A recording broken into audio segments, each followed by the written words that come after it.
এক দেশে ছিল টোনা আর টুনি। তাদের সংসারে ছিল টোনার বাবা। টুনি ছিল অনেক লোভী, স্বার্থপর। সে কখনোই টোনার বাবাকে সহ্য করতে পারত না। বাবা, আপনি এভাবে বসে বসে আর কত খাবেন? আমাদের একটা জমি আছে না, সেখানে যান, কোদালটা নিয়ে কিছু মাটি খনন করুন। তাহলে আমাদের একটা শ্রমিকের খরচ কম লাগবে। কি বলছো বৌমা? এই বয়সে আমি জমিতে খননের কাজ করতে যাব? তোমার কি মাথাটা খারাপ? আপনাকে বসে বসে আর কত খাওয়াবো? আমাদের তো এত টাকা পয়সা নেই, তাই নিজে একটু কষ্ট করে পরিশ্রম করুন। আমি কি এখন এই বয়সে শরীরে অসুস্থ অবস্থায় খননের কাজ করতে পারি বৌমা? আপনি কি পারেন কি পারেন না সেটা আমাদের এখন দেখার বিষয় না। আমাদের দেখার বিষয় হলো আপনি দুপুরে খাবার খাইতে চাইলে কাজ করুন। ঠিক আছে, তাহলে কোদালটা দাও, আমি দেখি একটু কষ্ট করে কি করতে পারি। শুনেন, সবাইকে আবার বলে বেড়াবেন না যে বৌমা আমাকে ক্ষেতের কাজে পাঠিয়েছে। আপনি সবাইকে বলবেন আমি নিজেই এসেছি। এটা নিয়ে চিন্তা করো না বৌমা, আমার ছেলের সম্মান রক্ষা করা তো আমারই দায়িত্ব। তুমি চিন্তা করো না। ঠিক আছে, গোয়ালঘরের পাশে কোদালটা রাখা আছে। আপনি সেই কোদালটা নিয়ে মাটি খননের কাজে চলে যান। বৌমা, তুমি একটু কোদালটা এনে দাও না, আমার তো শক্তি নেই যে গোয়ালঘরের কাছে যাব। বাবা, আপনি যে কি বলেন? গোয়ালঘরে আমি কিভাবে যাব? গরু সিং যদি আমাকে তাড়া করে, আপনি বরং যান। ঠিক আছে বৌমা, আমি তাহলে খননের কাজে যাচ্ছি। আল্লাহ রে, মরার আগে না জানি আরো কত কি কষ্ট করতে হবে। এই কথা বলে টোনার বাবা কোদাল নিয়ে খনন করার জন্য জমিতে চলে গেল। টোনার বাবা খনন করার কাজে লেগে গেল। সে খনন করতেছে আর মনে মনে ভাবতেছে, হায় রে, যদি দুনিয়া থেকে আগেই চলে যেতাম। একবেলা খাবার খাইতে হবে, তাও আবার কষ্ট করে কাজ করতে হবে। কেমন বউ যে ঘরে নিয়ে আসলো টোনা, কিছুই বুঝতে পারছি না।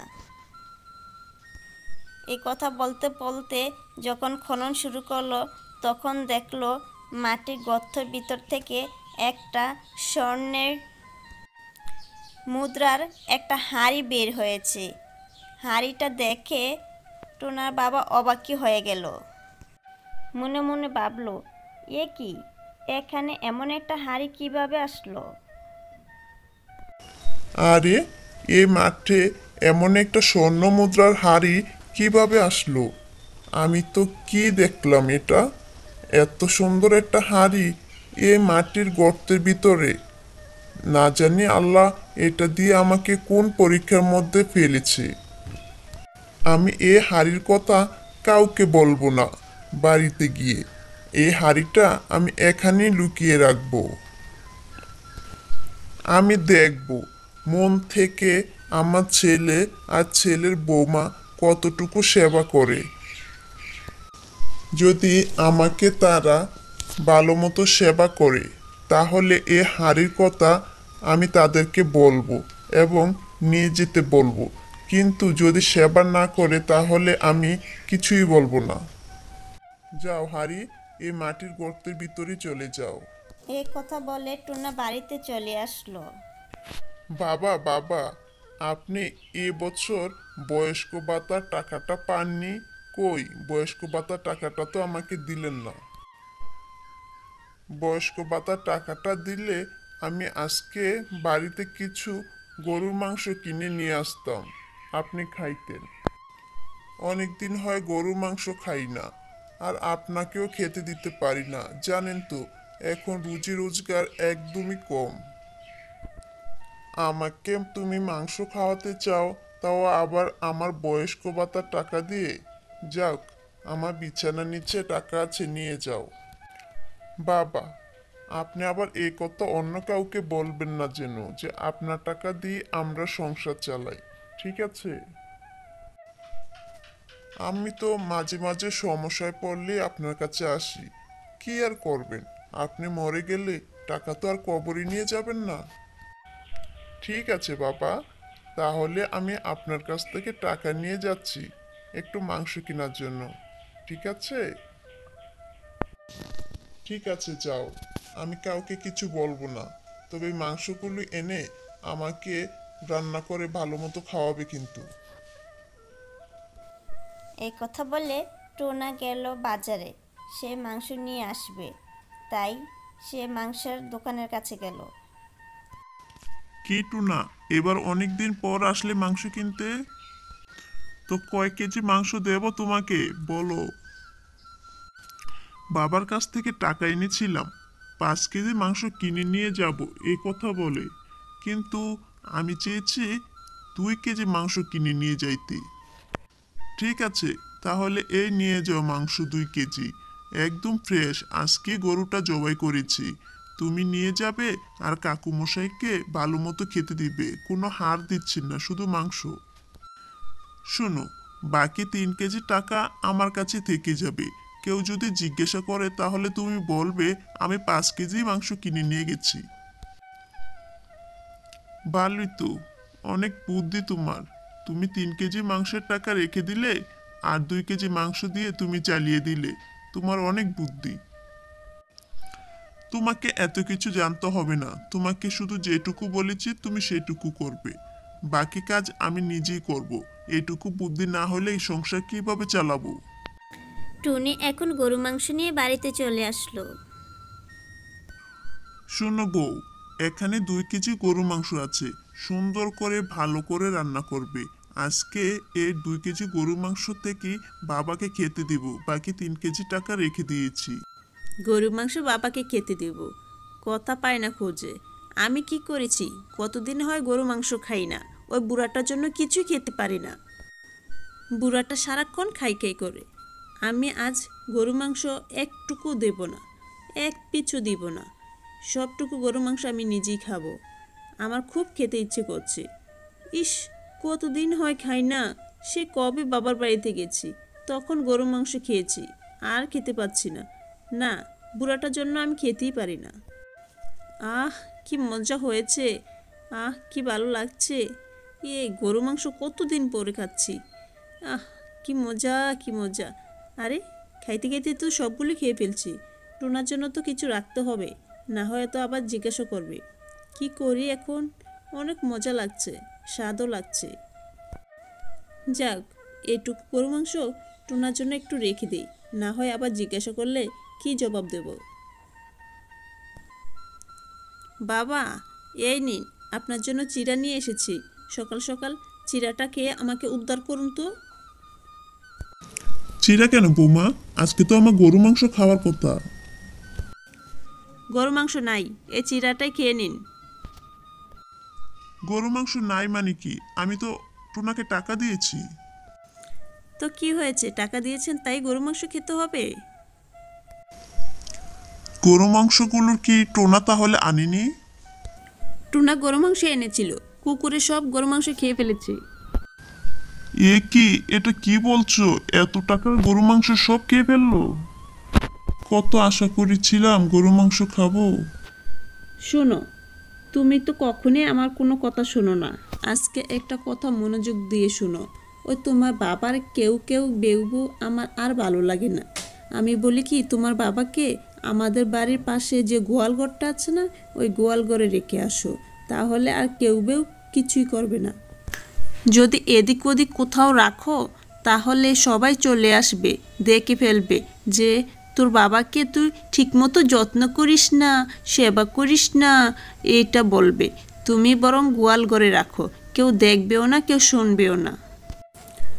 আর কেউ বেউ করলে আমার কানেও কোনো শব্দ আসবে না। আমি আর তুমি শান্তিমতো সংসার করতে পারবো। তোমার বাবার যন্ত্রণায় কিছু খেতেও পারি না, ঠিকমতো ঘুমাতেও পারি না। সকালে বলে এটা দাও, বিকালে বলে ওইটা দাও। উফ, কি যে যন্ত্রণা। তুমি বরং তোমার বাবাকে এই কাজটাই করো, গোয়াল ঘরে রেখে আসো। এতে করে আমরা শান্তিতেই থাকতে পারবো। তুমি মন খারাপ করো না, আমি তো যাবই মাঝে মাঝে খাবার দিয়ে আসবো। তোমার বাবা ঠিকমতো খাবারটা খেলেই তো হলো। এই যে দেখো না, আজকে তো আমি গরু মাংস তোমার বাবাকে দিয়ে আসলাম, কোনো সমস্যা তো হয়নি। তুমি বরং গোয়ালঘরেই রেখে আসো, এতে করে আমাদের ঝগড়াও কম হবে। বাবা, কি আর করা, তুমি আর তোমার বৌমা একটুও তো বাড়িতে মিলে চলতে পারো না। এ গোয়ালঘরে আজ থেকে তুমি থাকো। বাবা, মন খারাপ করো না, আমি মাঝে মাঝে তোমাকে দেখতে আসবো। গোয়ালঘরে তুমি ভালোই থাকবে, তুমি এক সাইডে থাকবে আর গরুটা অন্য সাইডে থাকবে।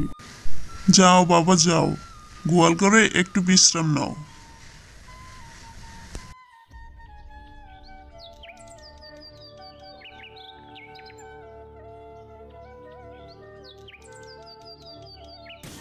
টোনা, এসব আমি কি শুনলাম? তুমি নাকি তোমার বাবাকে গোয়ালঘরে রেখে আসছো। তুমি কি জানো তোমার বাবার অনেক টাকা সম্পদ আছে? কি বলছেন হাসি খালা? আমার বাবার এত টাকা সম্পদ আছে সেটা আমি জানি না। ঠিকই বলছি, তুমি নিজেও জানো না তোমার বাবার অনেক টাকা সম্পদ আছে, সেটা আমি জানি।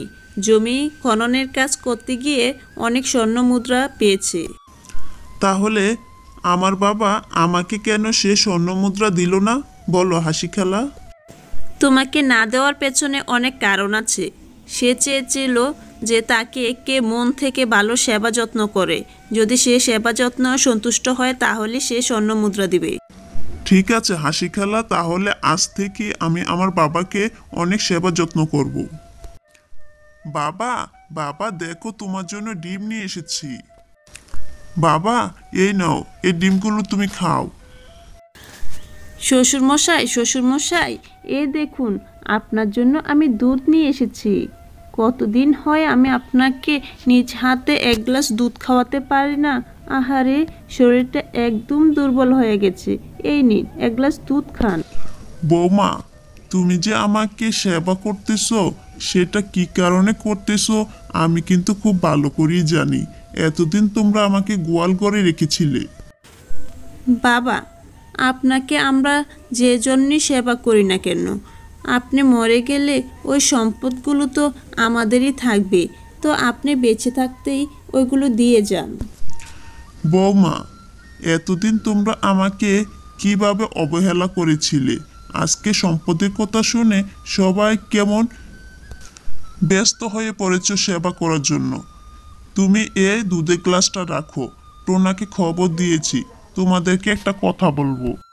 ঠিক আছে, দুধের গ্লাসটা রেখে দিলাম। তুমি আর টোনা দুজনই আজকে আমার কথাটা মনোযোগ দিয়ে শুনবে। ওই তো টোনা চলে এসেছে। আসো বাবা, আসো আমার কাছে আসো। শোনো টোনা, তুমি আর তোমার বৌমা আমাকে অনেক অবহেলা করেছো, আমাকে অনেক কষ্ট দিয়েছো।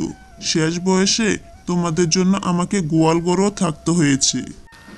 তাই আমার যা স্বর্ণ মুদ্রা ছিল সব কিছু আমি এতিমখানায় দিয়ে এসেছি। তারা আমাকে সেবা যত্ন করবে। যাদের মা বাবা নেই তারা অন্তত দুঃখটা বুঝবে। তোমরা বুঝুনি, তাই এ সম্পদের ভাগ তোমাদের প্রাপ্য নয়। হ্যালো বন্ধুরা, কেমন আছো সবাই? আশা করি সবাই ভালো আছো। আমাদের এই গল্পটি কেমন লাগলো? যদি ভালো লেগে থাকে তাহলে অবশ্যই লাইক, কমেন্ট, সাবস্ক্রাইব করে দাও। আরও নতুন নতুন গল্প পেতে আমাদের সাথেই থাকো। ধন্যবাদ সবাইকে।